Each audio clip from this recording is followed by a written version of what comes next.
Hey everybody, this is Jason Ostrowski, and welcome to another edition of the Everything Real Estate Podcast. Today, I'm thrilled to have with us Joe Lacerda from the Lacerda Team out of our Watchung office. Joe and his team have a proven track record of success, earning Chairman's Circle Platinum and the New Jersey Circle of Excellence Platinum Award levels for 2023. In this episode, we'll delve into real estate from a next-gen perspective, exploring how emerging technologies, evolving market dynamics, and shifting consumer behaviors are reshaping the way a new generation does business in our industry. Joe brings invaluable insights into how the next generation of real estate professionals is navigating and influencing these changes. We'll talk about all these things and more today with Joe. So let's dive into real estate from a next-gen perspective, and we'll pick it up on the other side.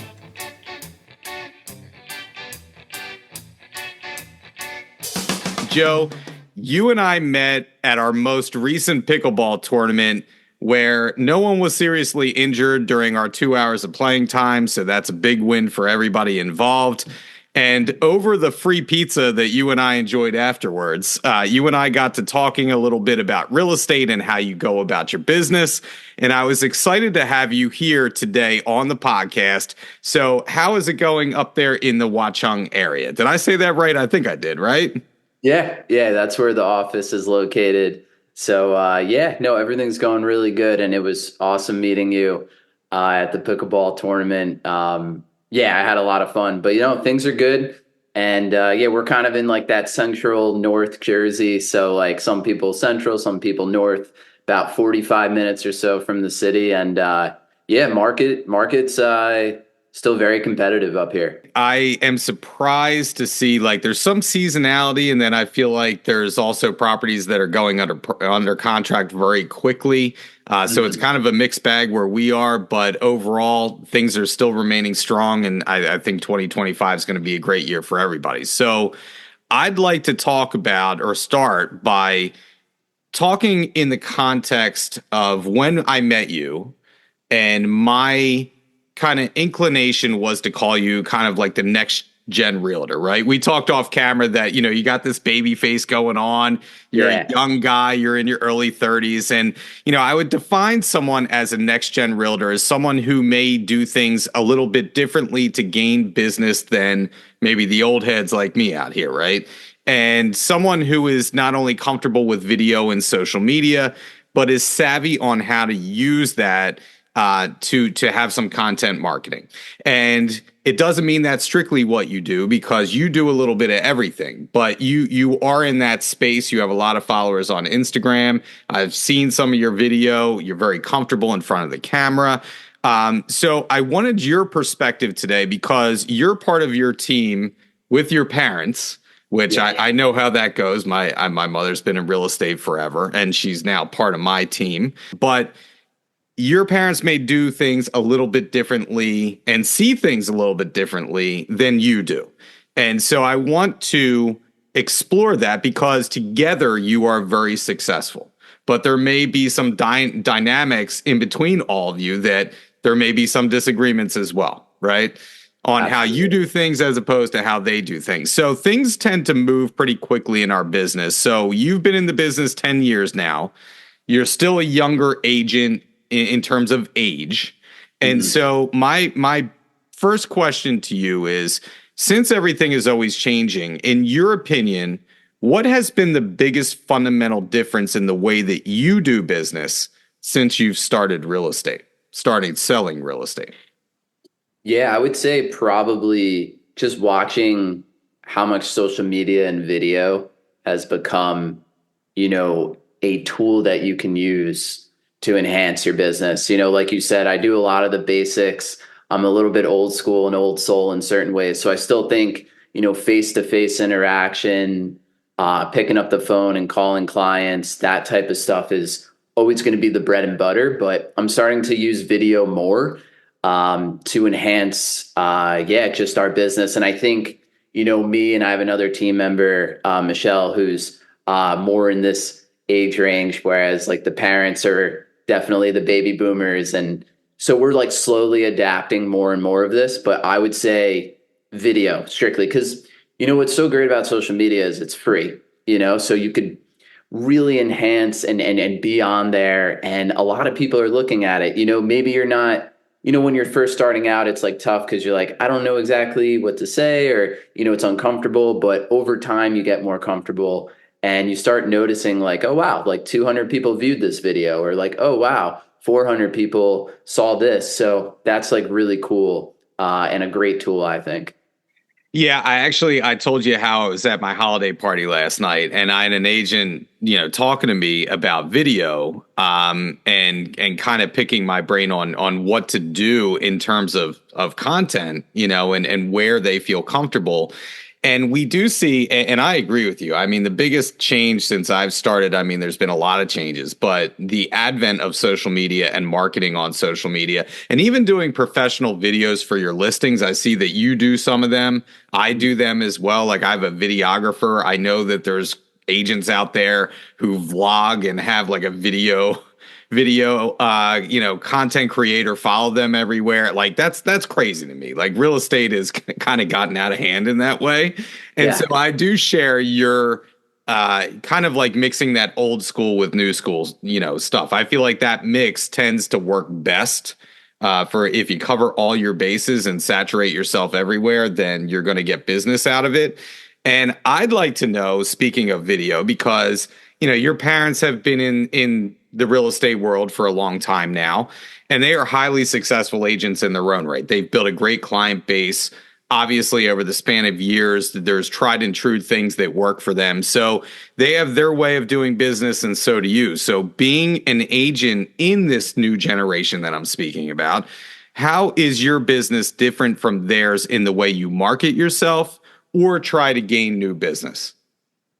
Yeah, I would say probably the biggest difference is documenting, what I'm doing. So, I think a big change is like, prior, our parents, they would have a client appreciation party, right? And I'm sure, whether it be at the movie theater or like, having an ice cream social, back in the day, you didn't document it, right? Like there wasn't social media. So I think now what's something that I like doing is making sure it's documented that day. Or like even if I'm doing like a pop by, like giving some Popeyes to our clients, putting that story on social media on Instagram. I think that's something that I'm incorporating that, my parents aren't. I literally just had a client appreciation event at a movie theater this past weekend.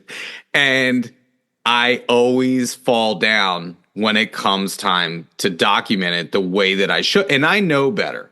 But sometimes I get caught up in it like I'm talking to my clients and I'm not thinking about creating that content to put out in order to gain more business out of it. And so we had a couple pictures, but like what we need is like video of somebody like me talking to clients so I can put that out there. Like this past summer, we have a block party every year and I sponsor like an ice cream truck for the kids every year. And like there's like nothing on social media about it. And it's a wasted opportunity. And I'm glad that you brought that up because it's definitely something that we always have to think in the realm of how this is going to help our business and something that potentially could be viewed by a lot of people in order to gain more business. So I think that's a great thing because I feel like my age in my mid 40s, I feel like I straddle the line between new and old school. And a lot of times that old school mentality kind of creeps in and I don't think about things that I should be thinking about. And then I'm like, I should have done that, and I have to be better about it. So speaking of technology, I wanted to touch base about virtual tools. Yep. And so the latest, obviously the latest shift in the real estate industry is AI driven analytics and how they change the way that we do things. Do you, just out of curiosity, are you using any kind of AI tools in your business currently? It's not something that you and I talked about, but I'm just wondering if you employ them at all in what you do. Yeah. So, I do Chat GPT for sure. I would like to use it even more and kind of get more skilled at it. I wouldn't say I'm a power user yet, but I use it multiple times a week. Definitely for like the, emails, structuring things, video scripts, property descriptions, but also I think I'm starting to get into like the custom GPTs a bit Yeah. where, Yeah. even in our company, Rajiv, made a listing custom GPT. I was able to pull a marketing plan, and then I, used that on CMAs recently where I'm like, well, this is the 14-day marketing plan when I list your house that I'm going to do. And it shows some of these things that we're talking about, like property video tours, which I'd love to touch upon, which I think is really important in today's market. When I go out to a listing now, I use Rajiv's custom GPTs, which are amazing, and the 30-day marketing plan or 14-day marketing, but however long you want it to be, it day by day has different things that you can show that potential seller that you're going to be doing for them, and it's such a like a cheat code. It's like amazing what it can do for you, and I just find myself using it more and more. It's pretty amazing. But I know, AI and all of that space. I know the agents are probably tired of hearing about it right now, but Yeah. we have to beat it to death because a lot of agents still aren't using it. And so, Rajiv's podcast is a great way to actually get into that AI space and learn more about it. But it's where everything is now and where everything's going. So, Yeah. you have to use it in today's business. So let's talk about that video in the social media space, doing property videos and kind of what you're doing right now. Because I did watch some of your property videos, and actually, you and I share a lot of that kind of interest in doing property showcase videos, not only for that listing, but obviously it's getting you out there as well in front of the camera. So let's talk a little bit about what you do and kind of how you use that to your advantage. Yeah, so the property video tour, what's great about it is, you can make them slightly different each time if you feel comfortable where you want to make it, this is exactly how I do it. Sometimes it could just be, hey, welcome to 123 Main Street. We're listed here at, X amount of price, and come on in and come see the home. And then, from there, it's just the video is taking pictures and going through the tour of the home. What I love doing, with the video tours, I like changing it up a little bit. I do sometimes the outside. I like have a walk, walking and talking. I just think it's great, and what's so nice is like, I recently went on a CMA, and I'm from a small town, and I know a lot of people, and there's a lot of connections. So I happen to know them prior, but we were talking about their home, and then we were talking about the market, and they're like, oh yeah, like that house. Yeah, I saw your video. I saw the property tour video that you did. So they already like knew about that property. And I, looked and I saw that there was 1,000 views on Facebook. So what's so amazing is like that old school stuff is so important, the face-to-face interaction. But what's amazing about video is just like the exposure, like how many people are seeing, like in a matter of a few days, what I would have had to do on the old school way to like let people know about this home. I reached this amount of people that quickly. So that's why it doesn't necessarily, these people that are viewing it might not be looking for a home, but like it's just good branding. It's good exposure. Well, I do think that if I could coalesce like what the next gen is that they're always thinking about that brand, right? I feel like that's the mentality now. How can I put my brand out there and get myself noticed? And I think that's the difference in mentality between, say, the old school stuff and the new school stuff. And I think we always have to be thinking about our brand in general. And if the video looks great, like you said, it gets more traction because it has that professional HGTV feel to it. So I want to give a shout out actually to my colleague Nicole Murphy, who has been on the podcast this year. She started doing video, and she paid a videographer to record a series of videos about, she specializes in new construction, and they look unbelievable. And I actually was really jealous of the way that she did them because they're fantastic. But for someone just starting out, and she was very nervous about doing it, And now she looks, ultra professional. She knows what she's talking about. She has intriguing topics and content, and she's getting a ton of traction from it. And so I just want to give a shout out to her because that's something that we can all be doing if you just invest a little time and effort into actually doing it, because we talk about this stuff every day, all day. It's not rocket science. We're just putting it on video now, and that's it, right? Absolutely. I think that's fantastic. And, even when you're first starting out, I think some people get a little bit like, oh, you have to hire a videographer. Like, oh, this is going to be a lot of money. And oh my gosh, like I'm not comfortable on video. It could be overwhelming, but I think just starting is like the biggest thing. If you can just start and yeah, that first video, it might not be what you want it to be, but it's like the more comfortable you get. And agent within our company, Berkshire Hathaway, was talking with him, Maxwell Stevens. He was on the podcast with Rajiv, and he said, "Be scared and do it anyway." So I just wanted to give him credit, but I really love that because I think it's all about just starting, and you could always just work at it yourself, and then eventually it'll elevate over time. Well, it's like anything else. When we were starting out in real estate, I mean, I was scared to death to write my first agreement of sale.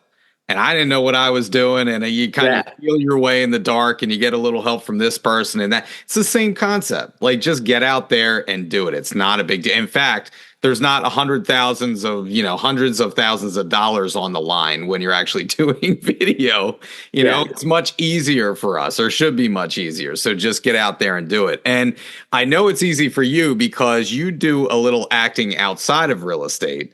And in fact, you just shot a commercial in Times Square, which was really cool that I saw on Instagram. So being that so many real estate agents on social media now think that they're superstars in front of the camera, like some go the opposite direction of what we're talking about. And everything is about, their own, the branding to the nth degree. So how has your comfort with acting on camera helped your real estate career, if at all, with social media? Yeah, I think it's nice to have the background because I'm on camera a lot.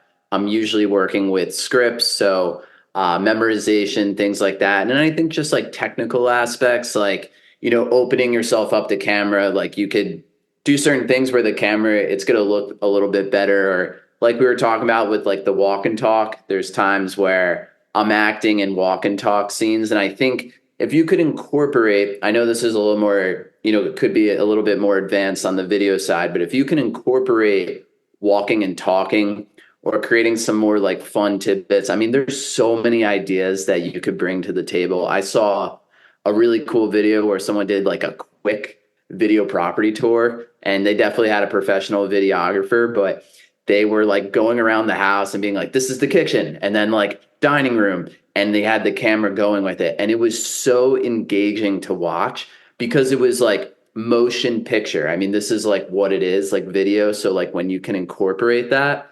But yeah, it definitely has helped me just being more comfortable, being around it. Well, I think I had mentioned that on what you're referencing on a different podcast, the speed tour that I can't remember what his name is. It's hilarious. Like I cracked up. Sometimes he like falls, like he slips on the carpet, it falls down, and it just keeps running through the house, which I think is like hysterically funny, but it is so engaging. Mm-hmm. And I think that's the mentality, like people, like the creativeness is what I really appreciate and respect about people out there doing business right now. Some of the ideas you're like, oh my God, that's like such a great, it's so simple, but it's such a great idea to incorporate into your business. And then you want to steal that idea and, rip it off and do it yourself. So I want to get a little bit into kind of data analytics and how you're using them in your business. Because I have seen some of your video you're providing in terms of content. You're providing statistics out there for your target market area. Mm-hmm. And so data analytics now provide deeper market insights. So how do you leverage the information to guide your clients, and how does it enhance the decision-making process compared to traditional methods of marketing? Yeah, so I would say, there's so many great tools now whether it be through the MLS, the way it pulls statistics, or sites such as like Keeping Current Matters. But there's so much information out there that I try to look it over and kind of break it down for the audience or the clients out there, and just kind of showing like the way the market is. So like, I think there's a lot of buyers out there. Some of them are not necessarily ready to buy the house yet, but they're looking, open houses, things such as that. I think they need to know the market. I think they need to know that it's competitive right now, that, homes are going over asking price for the most part. So I think like breaking down these statistics, I always try for my market stats just to kind of, show the days on market, show, how quickly homes are selling, showing and kind of sharing stories about how many offers properties are getting typically today. Being that local market expert always has value. And like you said, the cheapest way to get out that value to people is typically through social media because it's free. Mm-hmm. And you're on video, so people stop and engage with that kind of stuff, especially if they're just starting out. Like you said, they might not be super serious just yet, but they're gaining information.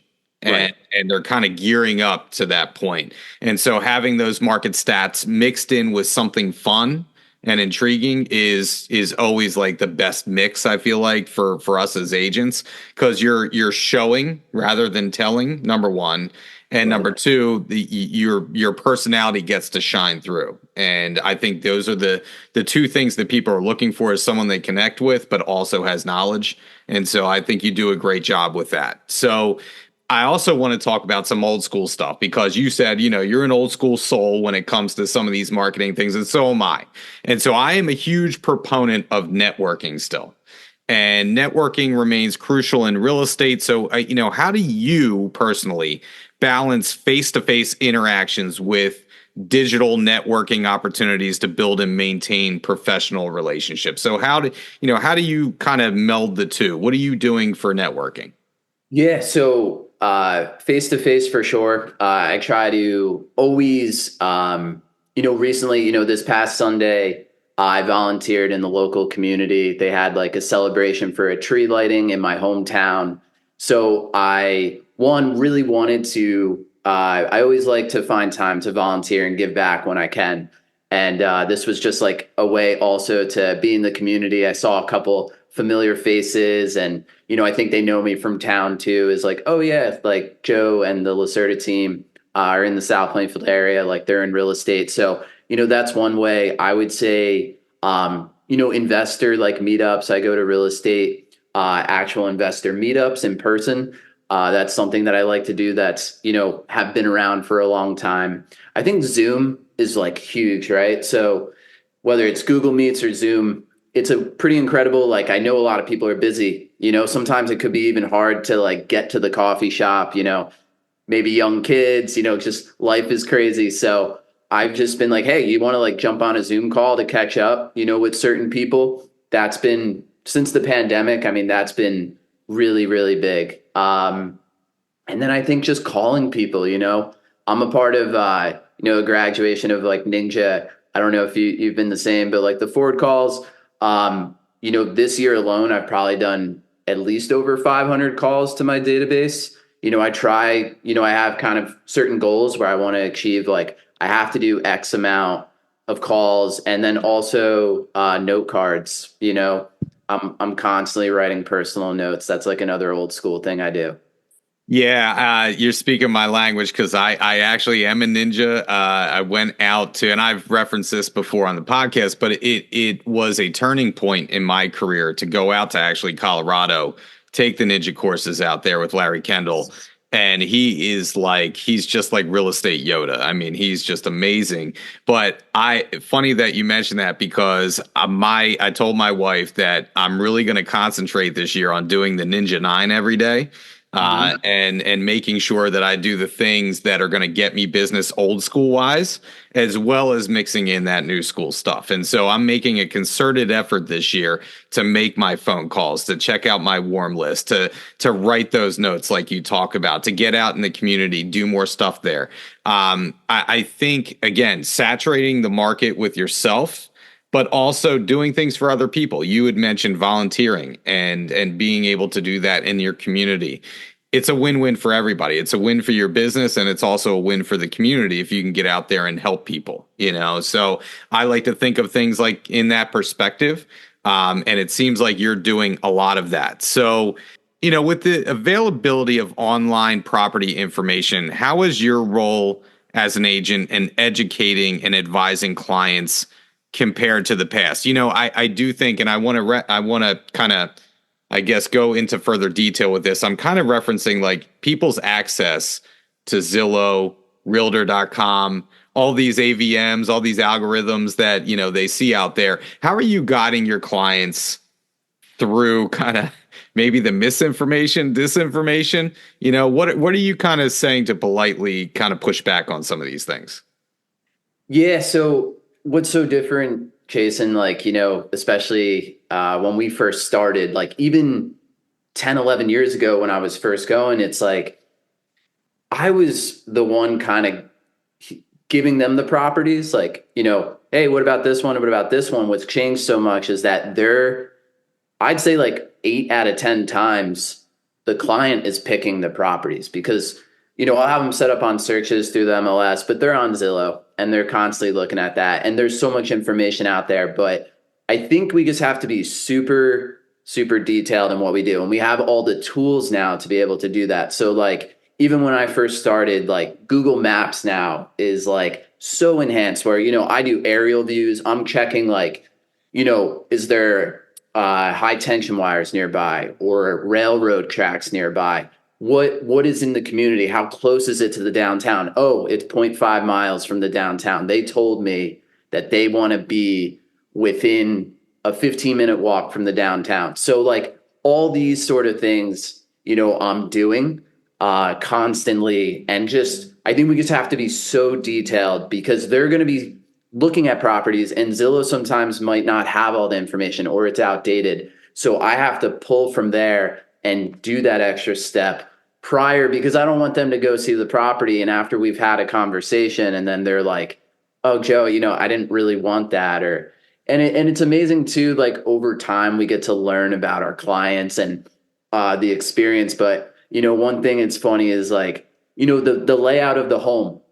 Sometimes on the first level, there might not be a bathroom. And that's like a game changer. You know, they didn't see that though on Zillow. You know, they're like, oh, we do need a bathroom. Or, you know, it's 2 bathrooms and they only have showers. They don't have a tub, but they have kids and they need a tub, you know, and you could just really look through every photo. I think it's just being really detailed and specific when looking for our clients. Yeah, I had a client recently that they were coming from out of state and they sent me literally a list of like 100 houses throughout the entire area. Oh And my I was gosh. like, how am I gonna politely deal with this? You know, but it is that attention to detail. Like I sorted them through like, okay, this is a busy road. Okay, there's railroad tracks in the back of this, as you had mentioned. Okay, Yep. this is close to a lot of commercial or industrial properties. I'm not sure that you want this. So we really pared it down based on those details. But it is the attention to detail that makes all the difference because obviously you don't want to be on a wild goose chase, you know, kind of going to these properties that you know your clients are not going to buy, you Yeah. know, based on these factors. Also, you know, when I go to a listing appointment, you may do the same thing. I always, always, always check out multiple algorithms to see what the quote unquote zestimate or the estimated price is going to be.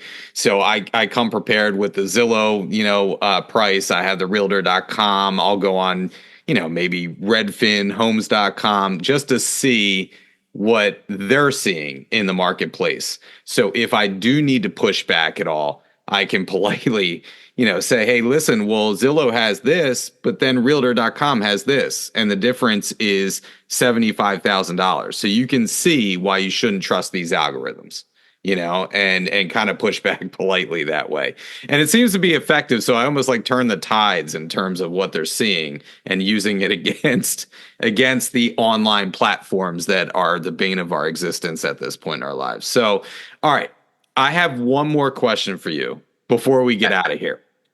So I was Google stalking you recently and found that you are on IMDb.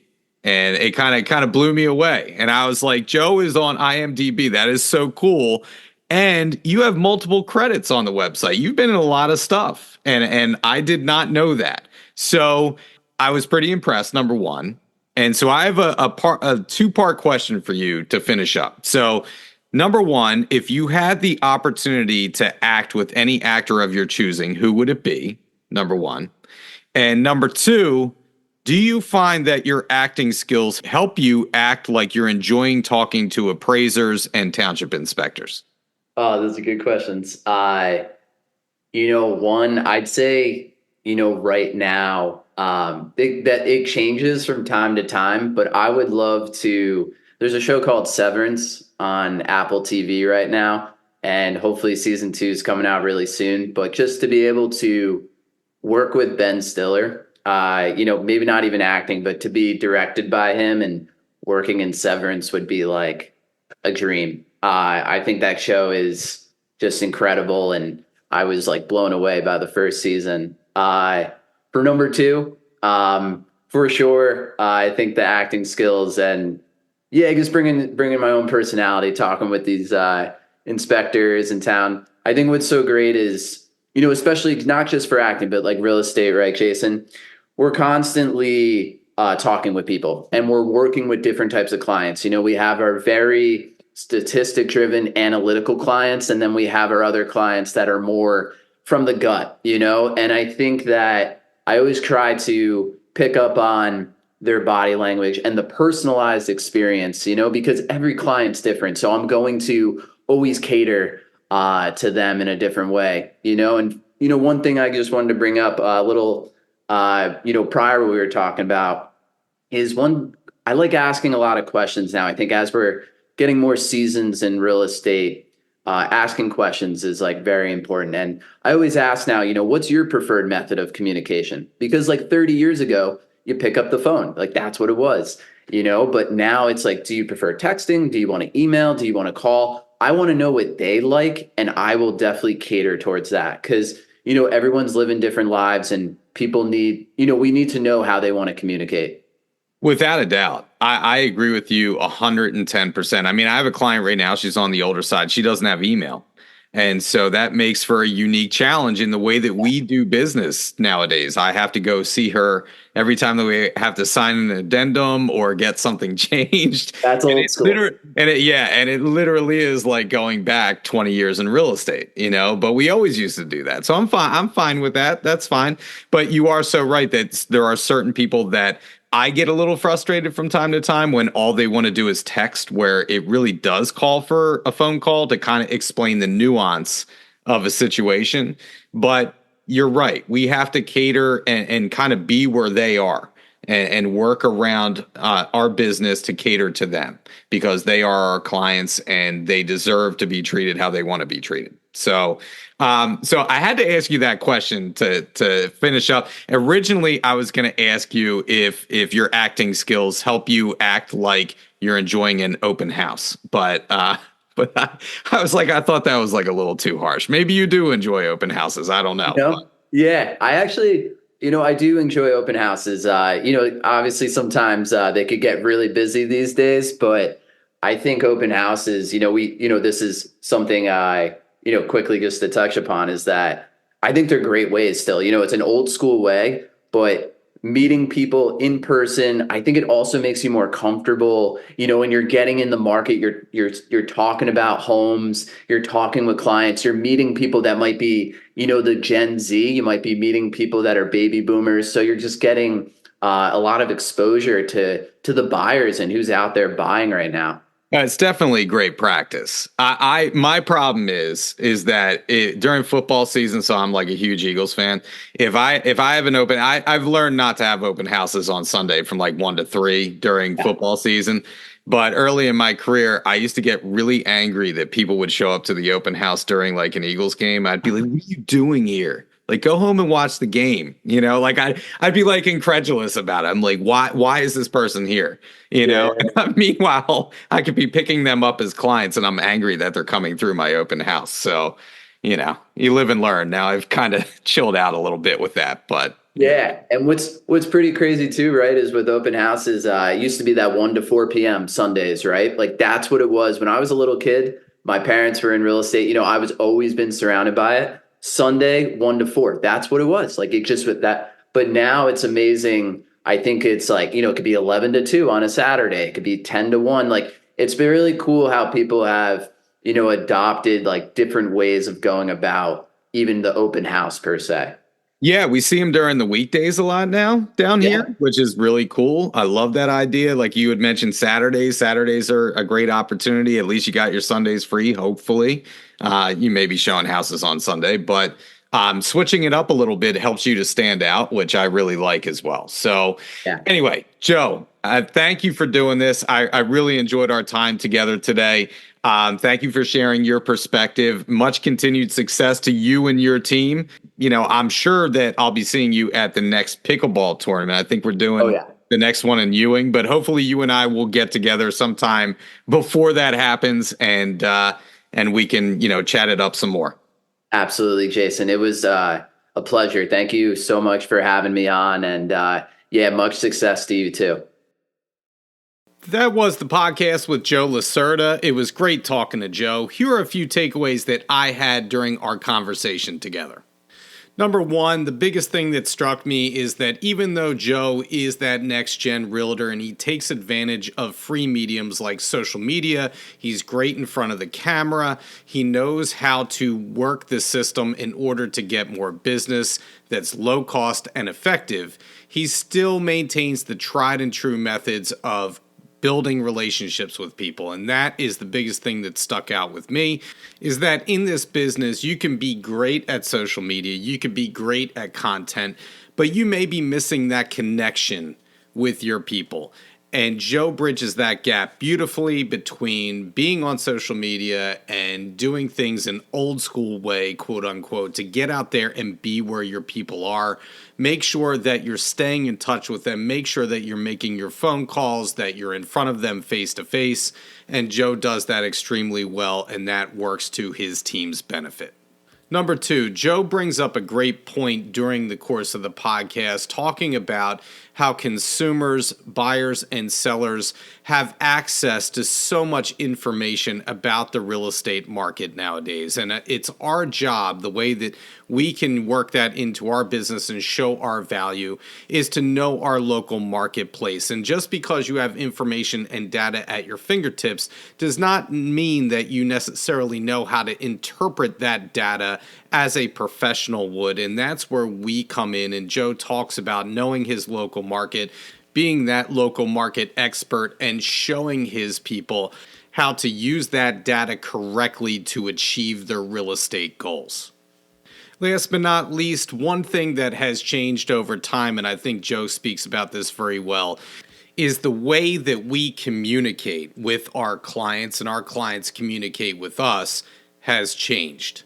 And whatever way our clients choose to communicate is where we need to meet them, whether that is through texting. I know some clients of mine, I text with them about 90% of the time because they don't like to talk on the phone. Some people will still prefer a phone call. I have a client right now that does not have an email address, so it makes it incredibly difficult to sign forms through DocuSign. I have to actually physically go and meet them where they are. Whatever way your clients want to communicate, we as agents have to adapt to the way that they do things. And I think that is a big change in our industry from where we used to be, say, 15 years ago, even 10 years ago. There are so many ways that we can communicate with our clients. We have to do our job to meet them with the medium of their choice. Well, that's it for today's episode. We will be back in another couple of weeks with a new topic, a new guest. And as always, if you want to hear a topic that we haven't covered yet, please reach out to me, jason.ostrowski@foxroach.com. And if you haven't liked and subscribed to the podcast or left us a review yet, please do so. It helps us to reach more people. Once again, this is Jason Ostrowski saying stay safe out there, stay selling, and we'll catch you on the next episode of the Everything Real Estate Podcast.